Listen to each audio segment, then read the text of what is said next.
정신과 의사에게 배우는 자존감 대화법. 문지연.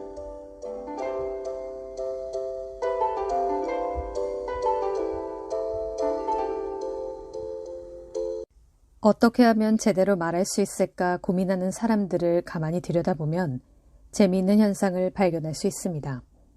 보통은 자기가 사랑하는 사람, 자신에게 소중한 사람들에게 제대로 말하려고 노력할 것 같죠? 그렇지 않습니다. 사실 말에 대한 고민 끝에 책을 읽거나 상담하는 사람들이 염두에 두는 사람들은 대부분 자신을 아프게 하는 사람들입니다. 물론 이 두 가지 항목은 겹칠 수도 있습니다. 당신이 사랑하고 당신에게 소중한 그 사람이 당신을 아프게 하는 경우 말이죠. 가끔 한두 번 그러는 사람이라면 그래도 넘어가기가 좀 쉬울 겁니다.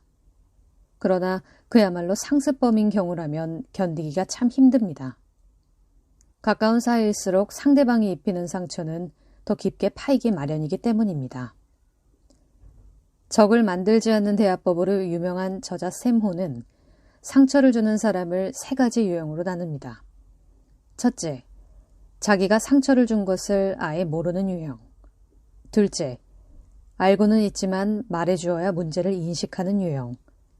셋째, 알면서도 문제로 인식하지 않는 유형입니다. 친구야, 할까 말까 망설이다가 하는 이야기야. 전에 네가 나한테 했던 말, 너 왜 그렇게 사느냐고. 그 말이 나한테 상처가 됐어. 이 말 안 하고 넘어가면 너에게 계속 맺힌 채로 남아있을까봐 말하는 거야. 이렇게 말하는 사람에게 대답하는 세 가지 유형의 친구들을 소개하겠습니다. 첫 번째 유형은 이런 친구입니다. 전혀 생각도 못한 일이라는 듯 순진무구한 표정으로 눈을 깜빡이며 어? 내가 그랬어? 언제? 두 번째 친구는 그보다 조금 낫습니다. 아, 미안하다. 너한테 그 말이 상처가 될 줄은 미처 몰랐어. 세 번째 친구는 이걸 낫다고 말할 수 있을까요? 내가 너 그럴 줄 알았어. 뭐 그런 말에 상처를 받고 그러냐? 그렇게 약해 빠져서 이 험한 세상 어떻게 살아가려고. 상처니 뭐니 하는 말도 다 네가 약하다는 증거라고? 마지막 친구의 이야기에도 당신을 향한 애정이 없는 건 아니지요. 그러므로 더 아플 수도 있습니다.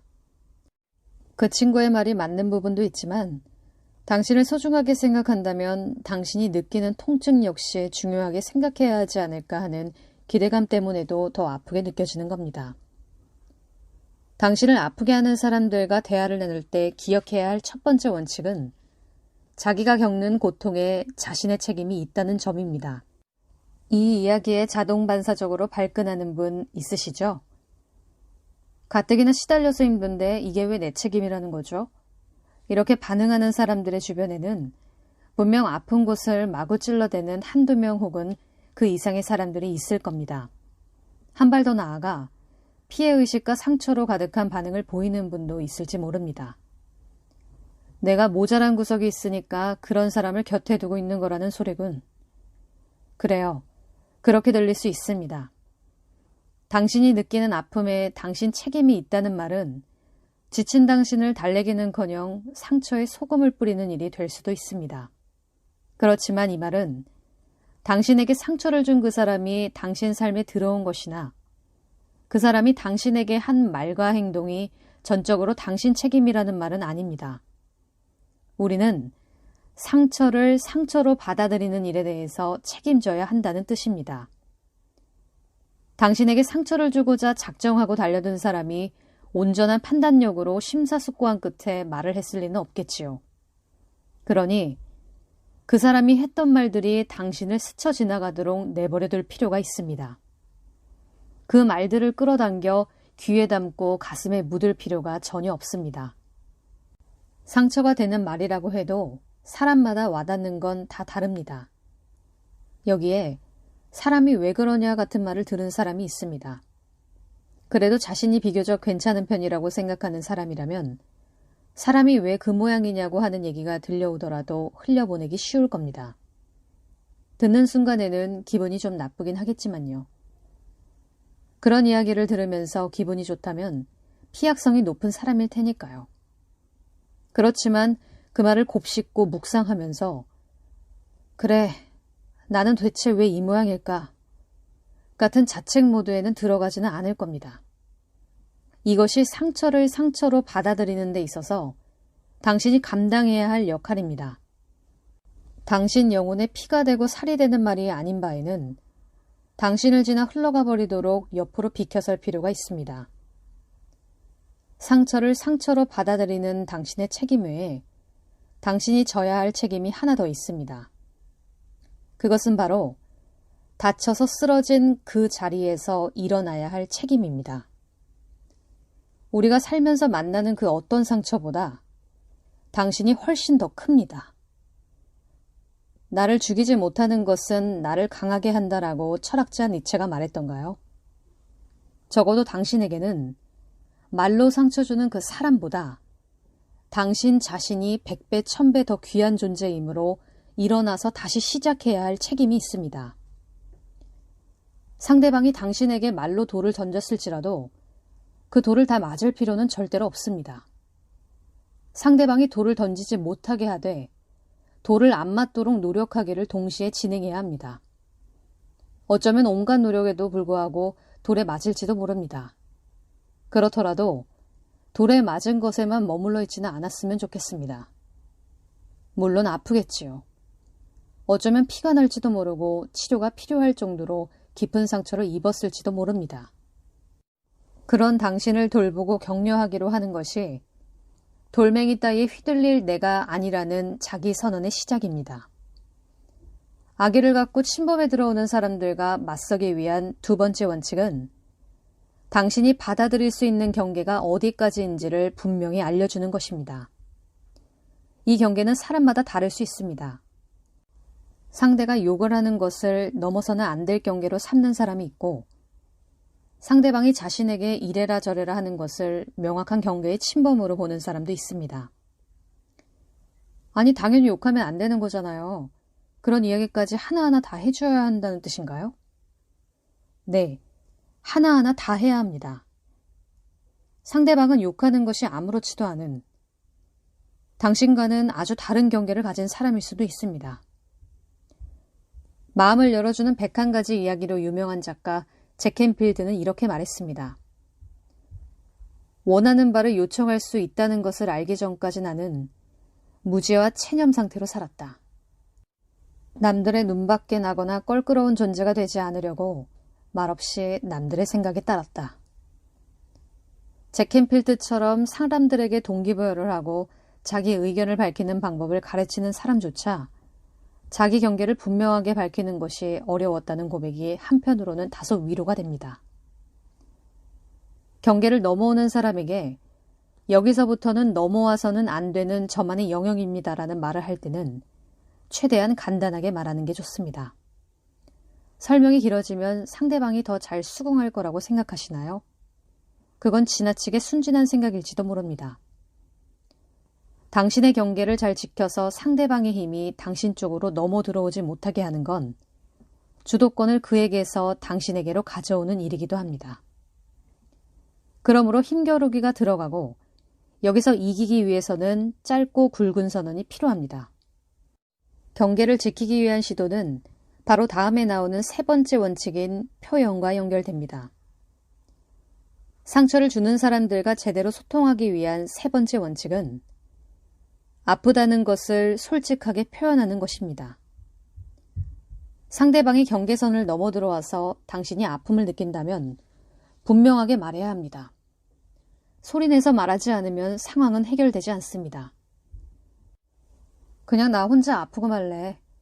아무 말 안 하고 말지 뭐. 하면서 말하지 않기를 선택한다면 당신 역시 자신을 아프게 하는 결정을 한다는 점을 생각해야 합니다. 사회 심리학 실험 가운데 사람들을 두 집단으로 나누어서 차가운 물속에 손을 넣는 것과 같은 방식으로 통증 자극을 주는 실험이 있습니다. 한쪽 집단에는 너무 아파서 실험을 중단하고 싶으면 언제든 아프다고 말하라고 귀뜸합니다. 다른 쪽 집단에는 그런 이야기를 따로 하지 않습니다. 그저 통증을 주는 실험이라는 설명만 합니다.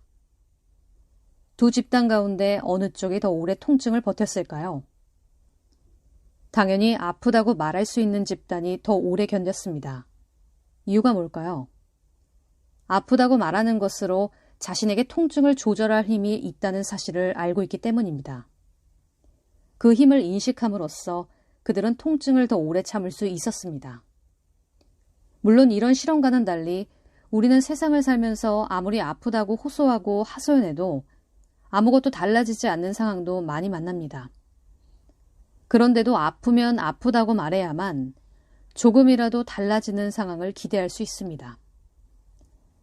당신이 책임을 통감하고 경계를 분명히 정해서 아프면 아프다고 표현하는 것까지는 다 되었다고 칩시다. 여기까지가 당신이 당장 할 수 있는 일입니다. 당신이 열심히 자신의 의견을 밝힌다고 해도 상대방이 들은 척도 하지 않을 수 있습니다. 당신이 하는 말에 반응하기보다는 코웃음을 치거나 못 들은 채 하면서 그냥 자기가 해오던 대로 똑같이 할 가능성이 더 높을 수도 있습니다. 그런데도 그 사람에게 당신이 당신의 경계를 침범당했다고 느낀다는 사실을 알게 해줘야 하는 건 그렇게 함으로써 당신이 명확히 자신 편에 설 수 있기 때문입니다. 어린아이가 학교에서 친구에게 짓궂은 놀림을 당하고 왔을 때 엄마나 아빠가 나서서 그 친구와 아이를 화해하도록 도와주는 경우가 있습니다. 초등학교 고학년만 되어도 엄마 아빠가 끼어들기보다는 아이들끼리 풀어가도록 하는 게 좋습니다. 그러나 자기 의견과 생각을 말하는 게 어려운 어린아이들에게는 엄마 아빠의 도움이 절실히 필요할 수 있습니다. 이럴 때 엄마 아빠는 상대방 친구가 우리 아이에게 다시 그런 행동을 하지 않기를 바라면서 화해를 시도할 겁니다. 그러나 엄마 아빠의 그런 노력에도 불구하고 장난꾸러기는 똑같은 행동을 하게 될지 모릅니다. 그렇다면 엄마 아빠의 노력이 헛된 것일까요? 그렇지 않습니다. 엄마 아빠가 자기를 위해 나서서 도와주려는 걸 지켜본 아이에게는 그래, 엄마 아빠가 한 걸음 더 나아가서 세상에 내가 힘들다고 말하면 듣고 도와주는구나. 비록 그 친구는 똑같지만 그래도 나는 혼자가 아니야. 우리 엄마 아빠는 내 편이야. 이와 같은 식의 내적 위로가 되었을 것이기 때문입니다. 편들어주는 사람이 있어도 질 수 있지만 최소한 마음은 덜 상할 겁니다. 당신 옆에 어떤 상황에서도 당신을 굳게 믿어주고 당신 편이 되어줄 사람이 많다면 정말 좋겠지요. 그렇지 않은 상황이라 하더라도 적어도 당신만은 당신 편을 들어주어야 합니다. 당신이 누군가에 의해 명백히 경계를 침범당했다고 느끼는 상황에 맞닥뜨리면 당신이 당신 자신을 위해 과감히 나서야만 합니다. 지금 하신 말씀이 저에게는 좀 거슬리는데요. 진심으로 하는 이야기가 맞으세요? 제가 잘못 들은 건 아니겠죠? 다시 한번 말씀해 주시겠어요? 이런 이야기들은 상대방이 내가 이 사람의 발을 밟고 있었구나. 이런 생각을 하도록 유도하기에 충분합니다. 굳이 그 사람 발을 되밟아주지 않더라도 상대방이 당신 발 위에서 자기 발을 치우게끔 하는 말들입니다. 방금 뭐라고 하셨죠? 이것은 의사소통 전문가 세몬이 자신의 책 함부로 말하는 사람과 대화하는 법에서 적극적으로 추천한 대사입니다. 생활 영어 시간에 하와이어를 배웠기에 외국인과의 첫 만남에서 이 말을 꺼내면서 말문을 틀 수 있는 것과 마찬가지로 방금 뭐라고 하신 거죠 같은 말은 외워두었다가 공격자와 대화하는 상황에서 유용하게 써먹을 수 있을 겁니다. 끝으로 말로 깊은 상처를 입히는 사람과 대화를 나눌 때 주의할 점 2가지를 소개합니다. 하나는 자기 자신을 잘 지키는 것이며 또 하나는 그 사람과 똑같은 사람이 되지 않는 것입니다. 그러면 어떻게 자신을 지켜야 잘 지키는 걸까? 여기서부터 고민이 시작됩니다. 자신을 지키는 가장 확실한 방법은 거리두기입니다. 만일 당신이 자주 가는 가게 주인이 당신에게 반복해서 말로 상처를 준다면 어떻게 해야 할까요? 가장 좋은 해결책은 그 가게에 가지 않는 겁니다. 그렇지만 상대방이 가게 주인이 아니라 얼굴 안 보고 지낼 수 없는 사이라면, 혹은 가게 주인은 가게 주인인데 도저히 찾아가지 않을 수 없는 가게 주인이라면 그 관계 안에 있으면서 자신을 지킬 궁리를 해야만 합니다. 도무지 거리를 둘 수 없는 사이라면 단단히 준비한 채 상대방과의 대화 속으로 들어가야 합니다. 당신 자신을 잘 지키기 위해서는 방어를 잘해야 하는데 공격이 최상의 방어임을 생각할 때 적절한 공격을 할 수도 있을 겁니다. 그렇다고 해서 당신이 입은 상처를 그대로 돌려주려고 하다 보면 로미오와 줄리엣 이야기를 다시 이 시점에서 반복하는 것과 다를 바 없습니다. 당연히 두 가문의 상처를 주고받는 역사를 통해 남은 사람이 아무도 없었던 과거를 되풀이하고 싶지는 않겠죠? 당신 자신을 지키기 위한 공격은 상대방에게 지금 하는 말이 부적절하고 받아들여질 수 없는 거라는 사실을 분명하게 이야기해 주는 것으로부터 시작합니다. 입을 불쑥 내민 채 인상을 쓰거나 한숨을 푹 쉬는 것처럼 신체 언어로 이야기하고 싶다고요? 어쩐지 그게 더 효과적일 것 같고 대놓고 말로 하기보다 좀 더 쉬울 것 같으니까 말입니다. 그러나 기대와는 달리 아무 말도 하지 않은 채 뾰로통하고 있는 것은 아무런 도움도 되지 않습니다. 말을 안 하니까 당신이 얼마나 화났는지 잘 알 거라고 생각하시나요? 아니요, 전혀 그렇지 않습니다.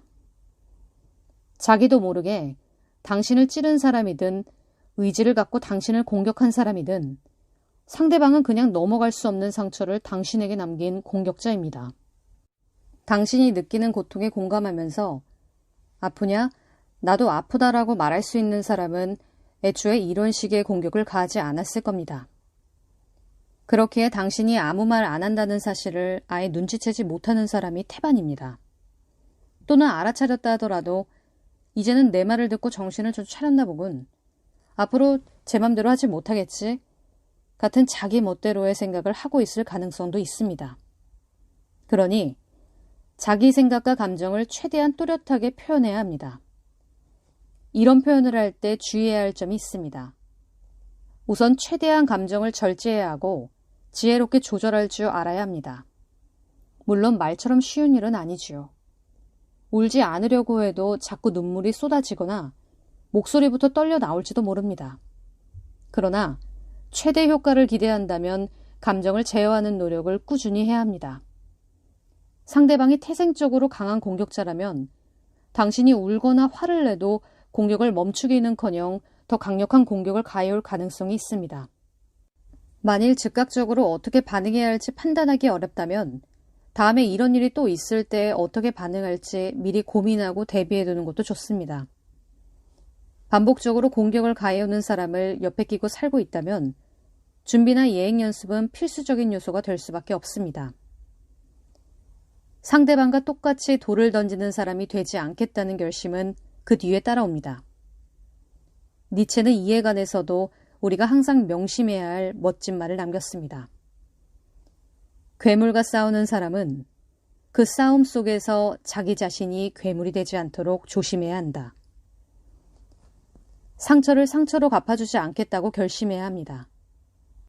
눈에는 눈, 이에는 이 식의 이야기는 많이 들어봤을 겁니다. 언뜻 들으면 내 눈 다쳤으니 네 눈도 다치게 하겠다? 잔인한 고대 법률 같은 일화와 같은 생각이 들지 모릅니다. 그렇지만 이 말의 유래가 된 성경 본문은 공격을 전제로 한다기보다는 갚는 일에 관해 이야기하고 또 권유하는 이야기로 보는 것이 맞습니다. 눈을 다치게 한 사람은 자기 눈을 다치게 함으로써 갚는 것입니다. 당신이 내 마음을 아프게 했으니 나도 당신 마음을 좀 아프게 하자 하고 덤비는 것이 아니라 제가 당신 마음을 아프게 했군요. 그걸 알게 되니 제 마음이 너무 아프네요. 제 마음이 아픈 것으로 당신의 상처가 조금이라도 덜어질 수 있다면 좋겠습니다라는 자세로 대한다면 마음이 녹아내리지 않을 사람이 있을까요? 당신에게 상처를 준 그 사람이 내가 말을 너무 엉망으로 하고 있었구나라는 깨달음 끝에 다시 그런 잘못을 저지르지 않으면 더할 나위 없겠지요.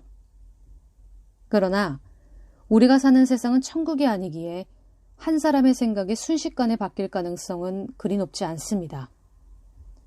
상처를 주고받는 사람들과 한데 어우러져 인생을 사는 동안 자기 마음을 소중히 지키고 보호하면서 자기 자신과 다른 사람들을 위해 우리가 할 수 있는 최선의 노력을 다해야겠습니다.